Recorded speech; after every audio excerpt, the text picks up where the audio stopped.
everyone, welcome back to the channel. Good to see you again. Just trying to squeeze out one final video this year. We'll see if I manage to put it out still this year, otherwise it will already be 2024. I've got here on the workbench a simple small signal generator, and I hope that this time finally it's going to be a simple project. Touch wood. Always when I think this, then it turns out to be completely different, but hey, let's give it another go. So this is a simple signal generator from, I think, second half of the 70s.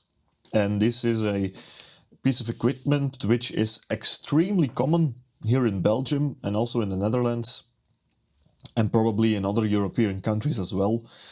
And it's really, really common on the second-hand market. You can very easily find these types of signal generators, and they go for very little money. Maybe like in working condition, 10 euros, 20 euros, something like that. I picked mine up for 10 euros, and it's, yeah, quite dirty, and it was untested. So I didn't have any guarantee or any idea about the, working condition. But I was a bit surprised that since these are so common that I couldn't really find a YouTube video about them. So I decided to just make a video and show you how it works, how it looks inside, and what we're gonna do to get it working decently and to calibrate it. The reason why it's so common here is because it's made by a Belgian company called MBLE. That used to be a Belgian big electronics company, and they are also known in the past for their Mazda vacuum tubes. So if you're into vacuum tubes and you have some tubes which are labeled Mazda, then it's the same company basically that built these tubes as that what built this signal generator. Now, this was available as a kit, and it was sold under the brand name of Polykit. So I guess most of the examples that you will find of these signal generators will be kit builds. I don't know if they were also available pre-built. I guess they were, because often these kits you could also buy them pre-built already from the factory or from the distributor. But anyway, this was created by MBLE, Belgian company, and then sold in Belgium and the Netherlands as a kit under the brand name of Polykit. And this is the BEM014, and it's a low frequency sine wave and square wave generator. So people also often call these things audio generators because they are generating tones in the audio spectrum, and you can use them for audio equipment because you have the sine wave and the square wave, both very useful when you are troubleshooting audio equipment. The range goes from 10 Hz to 1 MHz, even though we will see it doesn't really reach 1 MHz completely. But hey, the amplitude goes from here, the scale of 10 millivolts to 1000 millivolts. So if you set the switch in the left position, you get a sine wave. If you set it in the right position, you get a square wave. And with this, you control the amplitude. This is the frequency, of course. That's the on-off switch. And this is your frequency range. And this is your frequency dial. And as you see, it has a different gearing system. So it is quite accurate. You can be quite accurate with this dial. Now, I guess the device itself won't be super accurate. This knob, for example, does need, see, it's loose.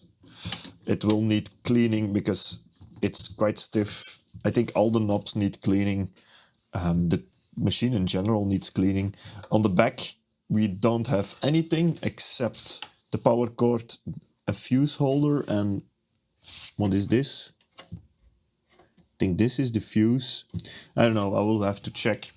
But I have already tested and it works more or less. Let me show you.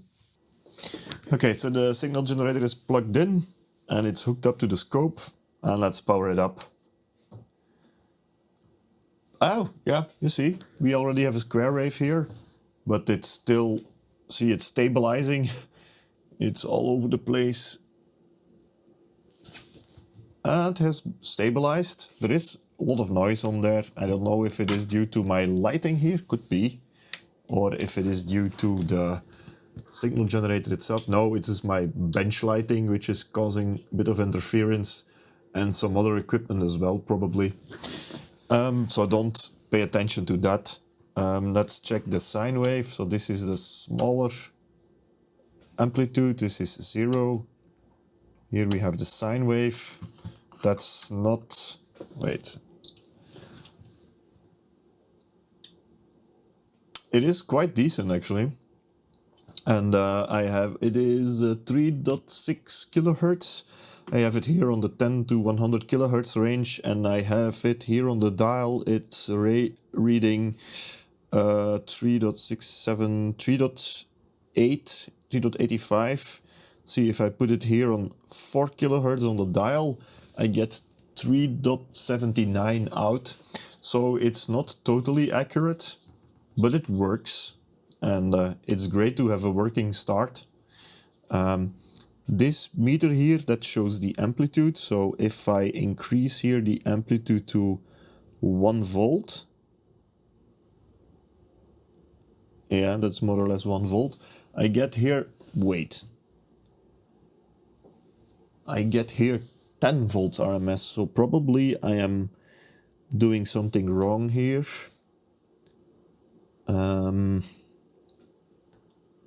Well, I get 9.9 volt RMS, and here it's 1.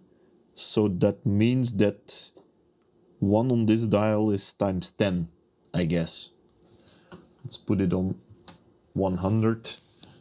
And you see, as when you go down in amplitude here, we do get a bit of noise on the...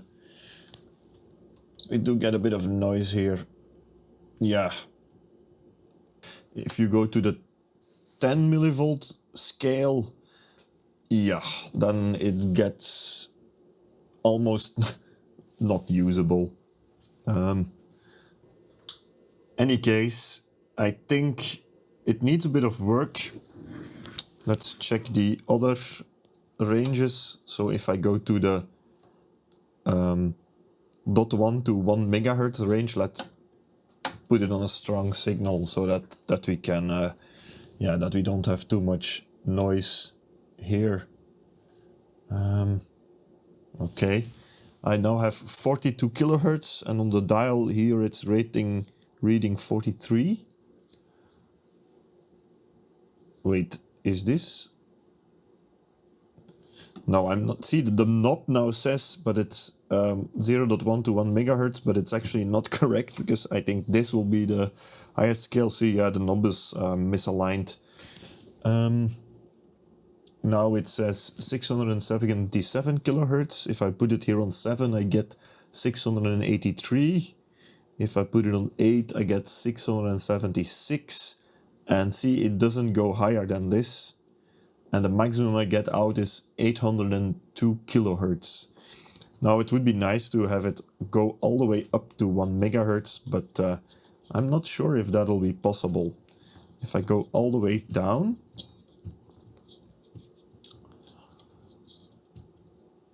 this is 96 kilohertz. See, I can go quite a bit below the lowest point on the dial, and you have this line here, so I guess that means the lowest point of the dial, but that's a bit useless.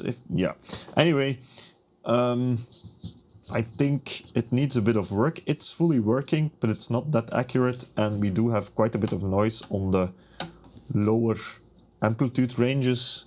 So I'm gonna open this thing up, have a look inside, and then we'll change the capacitors definitely, and that could already fix things, and then do an alignment. Now the nice thing, since this is a kit, is I do have the instructions and the alignment instructions, which are rare, let's say, for a piece of test equipment. So I'm just going to open this thing up, and then we can have a look inside. So there it is, the cover is off, and it just came off quite easily. It's just 6 screws, 2 here on the top, two in the back and two on the bottom, and then the cover just slides off towards the back. That was quite easy. It's a bit dusty inside, but nothing dramatic. And if this was a kit, then the person who assembled it really knew what they were doing, because the soldering, I think, is quite good. I don't see any botches or any bad solder joints or anything. Also, the assembly here on the inside is very neat. It's pretty well done. It could also have been factory installed. I don't know. So clearly here you can see already the tuning condenser. And the power supply is here in the back. So there you have the power transformer all the way in the top left. And this is the power supply. I can see the bridge rectifier over there. So to be able to reach the power supply, you need to take the front off as well. I'm gonna do that anyway, because I need to clean the pots. Okay, the pots, they are in here, so these are accessible. But I need to remove the knobs anyway, because I want to clean them, and I need to, yeah, tighten them or adjust them as well. So I think it's not a bad idea to take off the front cover or the front plate. Okay, so let me just take off the knobs here. Let's see if I can find a screwdriver that matches. Yeah, this is already okay. Oh, that comes off easily. So these can go in the ultrasonic.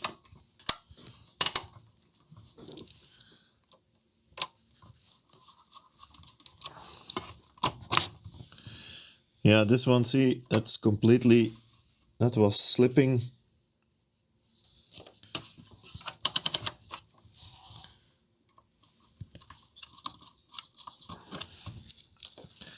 This one, is it also with a crab screw? Yeah, yes indeed. Let's take these four screws out. These are the ones that hold the front cover in place. Are we still in shot here? Yeah, indeed we are. So that should already loosen the front cover. I don't think we need to remove the meter. I don't think we need to remove these plugs. They are attached to the front plate, but they are connected via some wiring which is loose, or which does have a bit of slack. So we should be able to swivel the front cover out of position without removing these.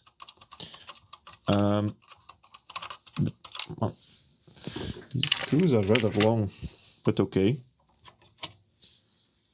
Now I'm not sure about this. Yeah, this dial plate or this frequency plate needs to come off. And I do see two small screws here, so I guess I need to take these two out. Not completely sure, but we'll take them out.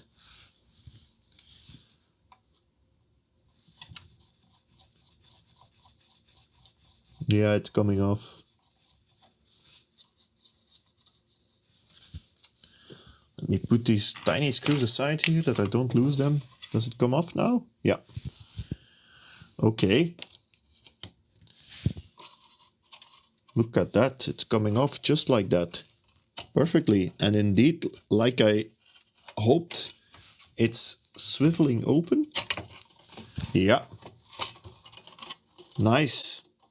So you don't need to remove the on-off switch, the, yeah, what is this, amplitude meter or the output connectors. You can just open up the entire device like this, and now we can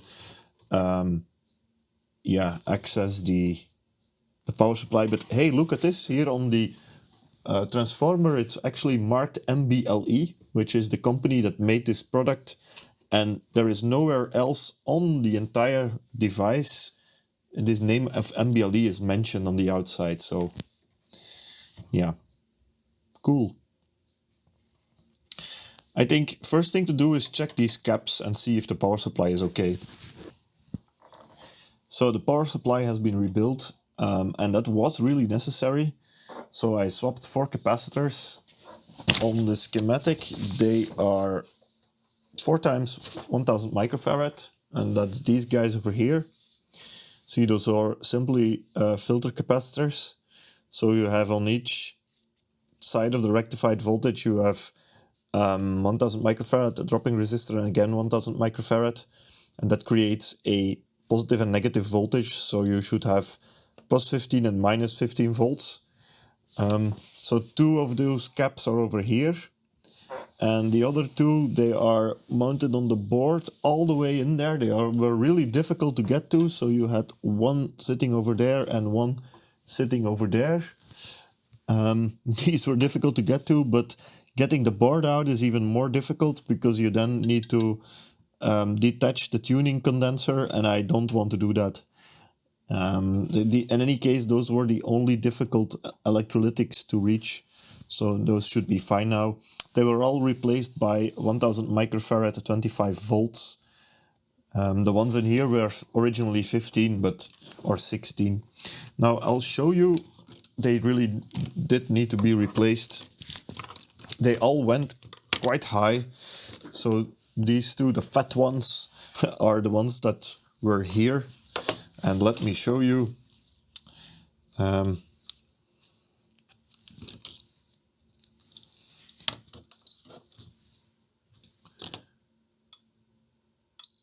See, that's 1374 instead of 1000. ESR are still okay, but they all went significantly high. This one as well. See, 1500, so that's more than 50% high.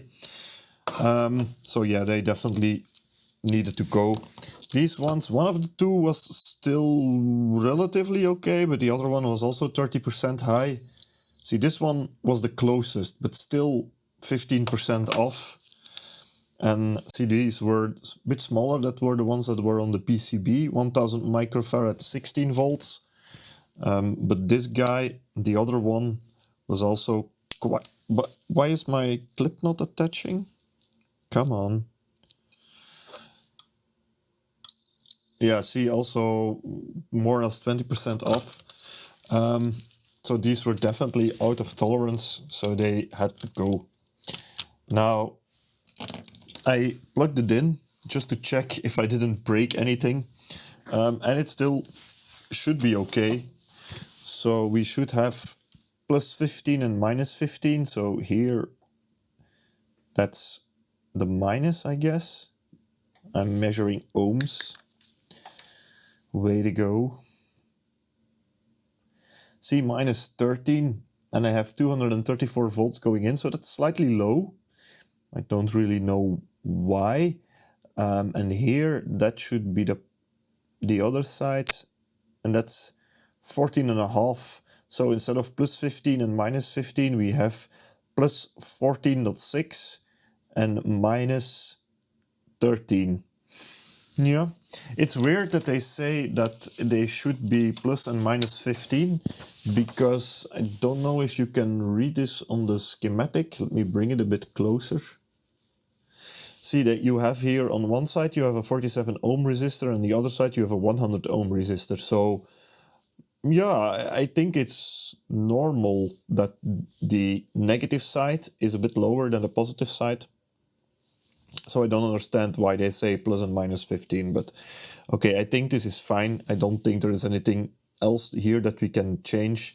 The resistors I measured, and they are perfectly spot on, so that should be okay. Now, I think I'm gonna just simply go ahead and swapping all the other capacitors. Let me turn off the power here. Because since these were bad and all the other ones, they are... Yeah, they look like the same type of caps, and they are quite old. I think I'm just gonna swap all the caps, and then we will test it again. Yeah, what I'm gonna do is swap all the caps and then also clean all the potentiometers here and the switches. And then we can see if it works any better, or if we see an improvement or not. Okay, so all capacitors have been swapped, and there were quite a bit of annoying ones in there. So there were a couple which were very difficult to reach. There is one all the way in the back there that was by far the most difficult one.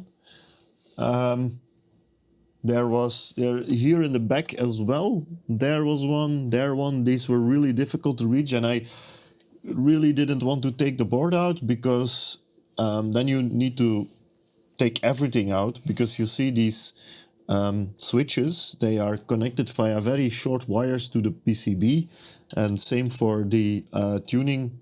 Well, I'm still calling this a tuning condenser, but it's basically a variable capacitor because it's not used for tuning.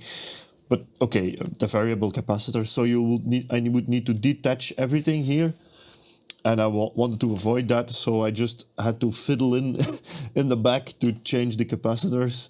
So that was quite annoying, but it has been done. There are also 3 which had an annoying value. 2 times a 150 microfarad. I didn't have those in stock, so I just tagged a 149 microfarad together. Here, same thing. And that one was a 6.8 microfarad. I swapped that with a 4.7 together with a 2.2. So that's a 6.9, that's close enough. So that was a bit annoying. But now next time I'm ordering something from DigiKey or so, I will order a couple of these values of capacitors that I do have them in stock for future projects. That was annoying. Anyway, I tested all the caps, and a couple were still fine, but most of them were quite out. The most significant one was the 6.8. So that is this guy. I think this was way out, this one, if I remember correctly. Let me show you. So that was the 6.8, and we read, see, almost 12. So most of these caps, they were, in need of replacement. Some were still surprisingly good, but yeah, most of them, they were out by at least 20 to 30%. Now, also forget about what I said earlier in the video about this thing having quite a bit of noise, and the dial here going up to 20 volts, or the signal going up to 20 volts. It was just me being completely stupid. I had my scope set incorrectly. I was using a bad wire to connect to the scope, because now, you will see it's a lot better. See, so if I just turn off my lighting here, I think I need to unplug the full adapter. And this light probably as well. Yeah. See, so I have now here a sine wave of about 500 kilohertz, so half a megahertz. And this is 10 millivolt RMS. I think I can go even smaller. See?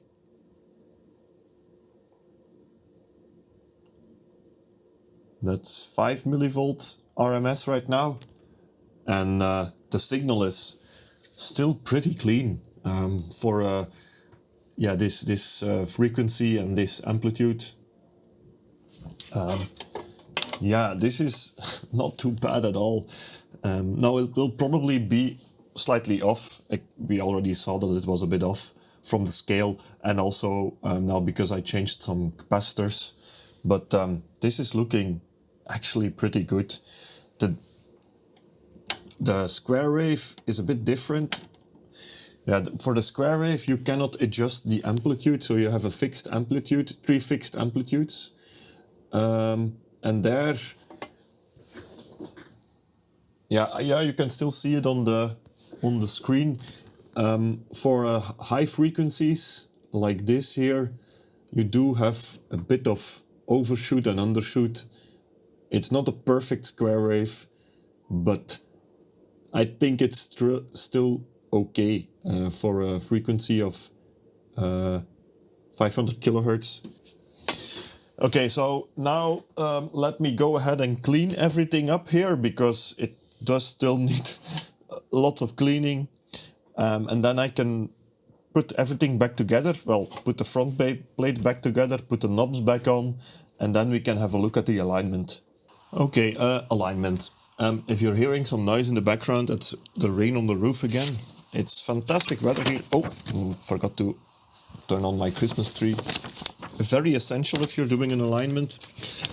Anyway, so I do have the alignment instructions here, but the alignment instructions are quite weird. Oh yeah, by the way, I cleaned everything up. Forgot to mention that. It's looking quite nice. Now it will never win a beauty contest, I think, but at least the grime is off.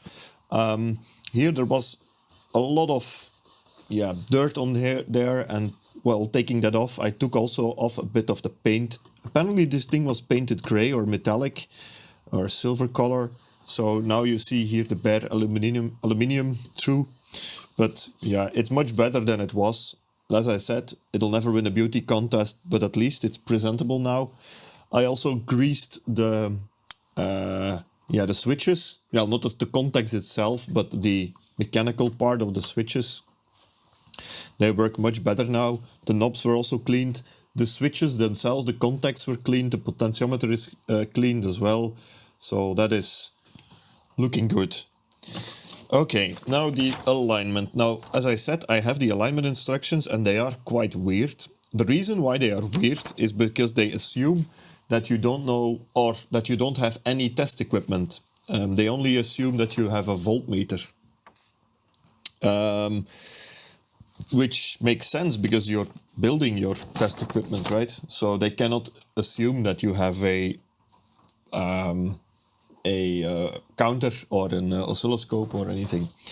So it's a bit cryptic because they say, yeah, you should measure there and measure so many voltages and then adjust that potentiometer and then measure on that part without really saying what they mean. So or what it's doing in fact. So, but I do like to understand what I do. So, but let's just pretend that we are really dumb and follow these alignment instructions and see how accurate the device is afterwards. Now, first thing they say is measure with a voltmeter between points 21 and 22. And that is points 1 and point 22 is marked here on the schematic. See, that's those 2 points over there. And you're basically... Okay, so before I explain what all the parts of the device are doing, you can clearly see that we have an amplifier over here. And there you are measuring the quiescent current of the amp by measuring the voltage drop across the emitter resistors. So if you've ever adjusted quiescent current in an amp, you'll understand what it means. So they say that you should adjust, or so you should measure across these two resistors and then adjust that potentiometer over there, R36, I believe. Yeah, R36, and you should have a voltage of 0.6 volts. Let me set that up here. Is it between there and I think there? Yeah, see? 0.6.5. So that should be 0.6, and I'm gonna leave it like it is. You could also do it much more simple, and that is measuring between here, that's the emitter of the first transistor, and here, that's the emitter of the other transistor. See? 0.65. That's fine, I'm gonna leave it. Perfect. Wait, do I have any other settings that I have to? Oh, this should be set to... Oh, for the previous measurement, we should have set this to 0. Yeah, I forgot that. This attenuator should have been set to 0. Okay, let's quickly check that again. I don't think it will make a lot of difference, but let's just be 100% sure. Yeah, see, same thing. That's okay. Now for the next step, we need to adjust, we need to set this one to 10 sinus. So I can just clip this to chassis here. I think I'm doing things correctly. I'm not totally sure. Then we should set the scale to 1 kilohertz. So I'm going to choose here the range of 1 to 10 kilohertz. I'm going to set this to 1 kilohertz. Okay. Then we should measure point 24. And point 24 is over there. And that is on the minus of capacitor, what is this? C9, yes, C9, on the negative of capacitor C9. And that's that guy over there. So if we measure here on the negative of that guy, where is my lead? Then we should measure 1.5 volts. Yeah, minus 1.5 volts. And we get minus 0.7, minus 0.8. So that's quite a bit off. And I believe that I'm measuring correctly. The problem is they say here you should measure between point 24 and 23. But I cannot find point 23 anywhere on the schematic. It is mentioned here on this printout, but it's almost unreadable. So I think, let me just double check here everything correctly, but I think that's just chassis ground. See, at the point 23 here is very annoying because the print is super bad and it's also pointing to nowhere. It's pointing to a point that doesn't exist here on the on my PCB. So it's pointing to here somewhere. This is the ground plane. So I don't know. It's super weird. I think it's ground, and I think it's just low, the voltage that we're measuring there. So I'm quite confident that this should be chassis ground. Measure that again, and then we have to adjust R2 until we have a voltage of 1.5 volt. Maybe it's better to put it like this, then you can see it better as well. Hopefully. Let me... Yeah, that's everything is in shot here, even the Christmas tree. So we are over there, 0.7, and the R2 is all the way on the top over there. And then let's see what we get if we twist this. If does my screwdriver fit? I think so. Oh, it's quite stiff, difficult to turn around. And I'm doing it with my left hand now, which is also not easy. Just gonna swap the leads and adjust this with my right hand. That's gonna be better.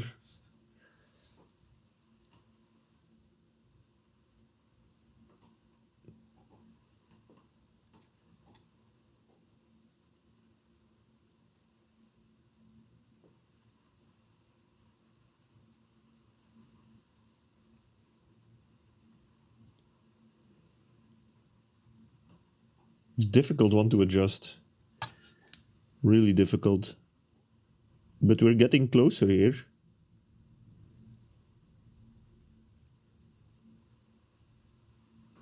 And it's also fluctuating a bit all over the place. Does it make a difference if I turn off my lights here? Oh damn, yeah it does.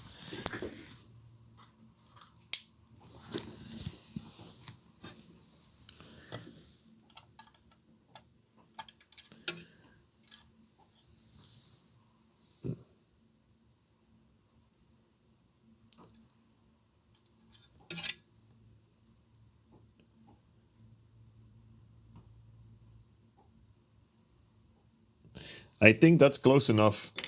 See? That's really pretty good.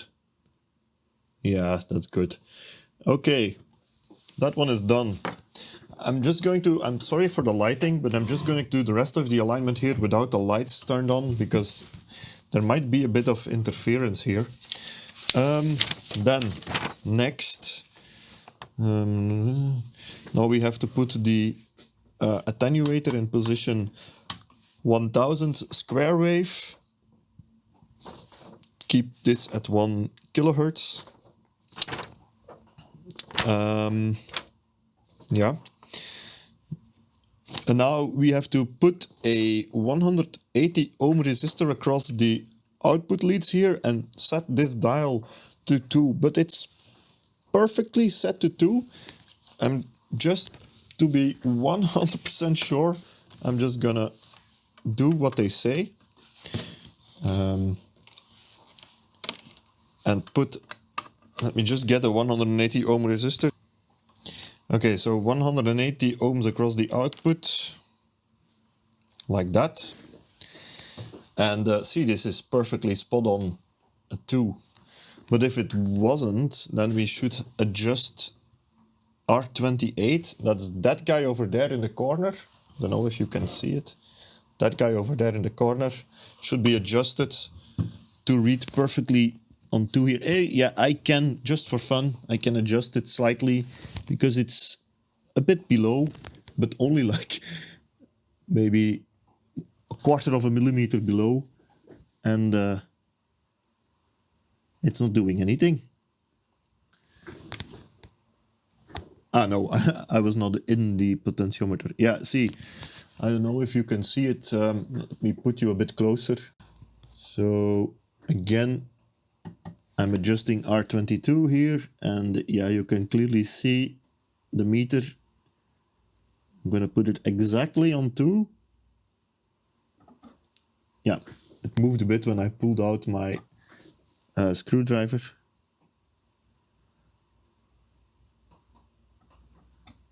All right, spot on. Those were the alignments. Now, as I said, it's a bit of black box method of alignment, but let's now put it on the scope and see how accurate it is, because I am quite curious. Okay, I have it connected on the scope, and it's not super accurate. I mean, I have now set it to a sine wave of, so I set it to sine and then to 1000 millivolts. So, and I put the amplitude to 1. Yes, 1. And we get here spot on exactly 1 volt RMS. So that is perfect. The amplitude alignment is perfect. I think that's what we did with the last adjustment. The frequency, however, is another story, because I have it set to 1 kilohertz and I get 939 hertz here, which is not that great.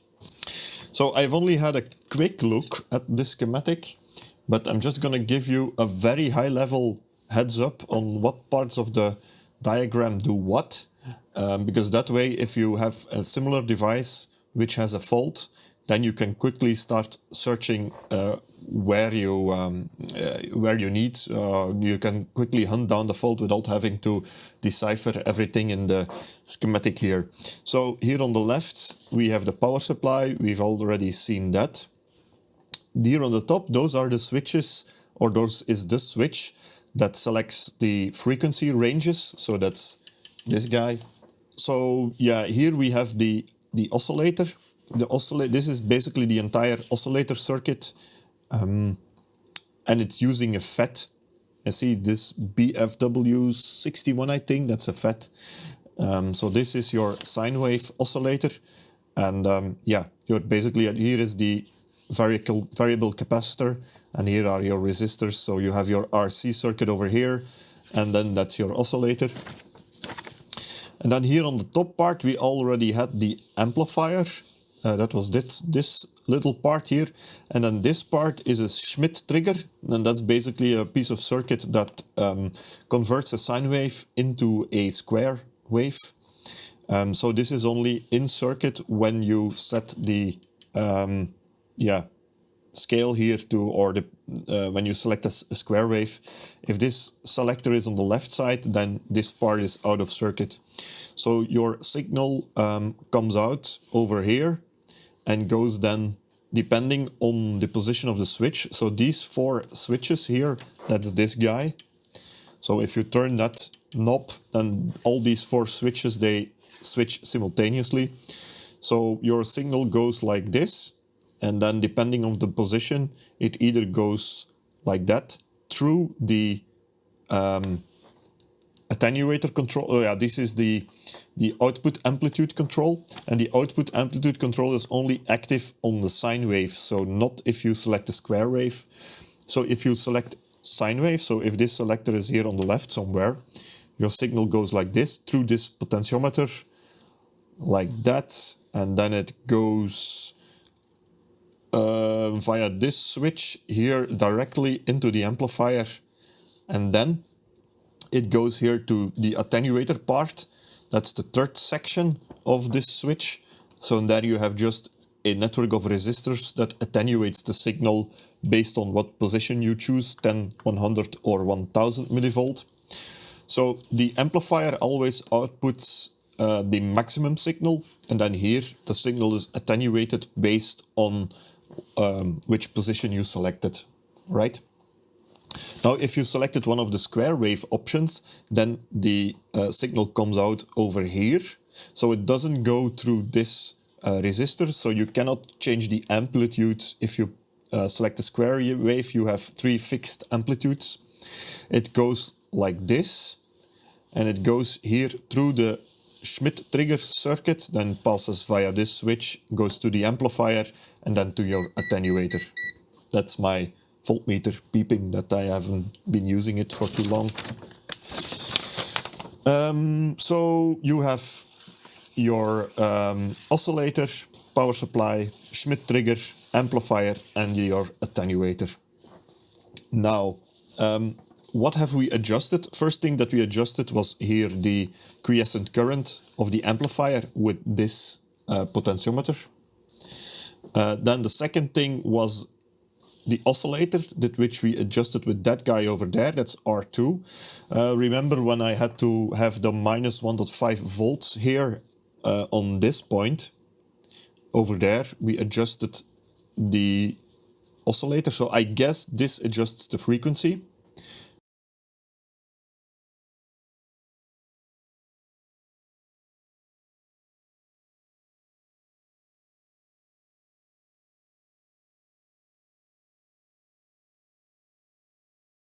And then we used this guy here, I think, was R28. Yeah, this guy here to basically adjust the scale, which is weird because that scale is not used for a sine wave.